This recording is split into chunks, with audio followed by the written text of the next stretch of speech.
ভিডিওতে যে মাছটি দেখছেন তা কেবল মাছই নয়, এ যেন স্বর্ণে মোড়ানো জীবন্ত কোনো প্রাণী, যার মূল্য শুনলে হয়তো আপনার চোখ উঠবে কপালে। এই একটি মাছ দিয়ে ক্রয় করা যাবে অন্তত একাধিক বাড়ি, গাড়ি কিংবা আস্ত রাজপ্রাসাদও। বলছি বিশ্বের সবচেয়ে দামি মাছ প্লাটিনাম আরওয়ানার কথা।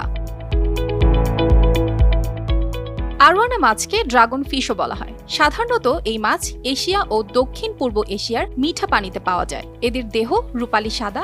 এই মাছের পুরো শরীর প্লাটিনামের মতো চকচকে সাদা রঙের, যা খুবই বিরল। এই রঙের কারণে এটি জলের ভেতরে এক ধরনের জলজলে প্রভাব সৃষ্টি করে, যা অ্যাকোরিয়াম বা জলের ট্যাঙ্কে দেখতে অত্যন্ত মোহনীয় লাগে। তবে মাঝে মাঝে হালকা কমলা রঙের ঝলকও দেখা যায়। প্রাপ্তবয়স্ক একটি আরওয়ানা মাছ অন্তত 4 ফুট পর্যন্ত লম্বা হতে পারে। পাতলা শরীর, সুশৃঙ্খলভাবে বাঁকানো, যা তার চলাচলকে অত্যন্ত মসৃণ এবং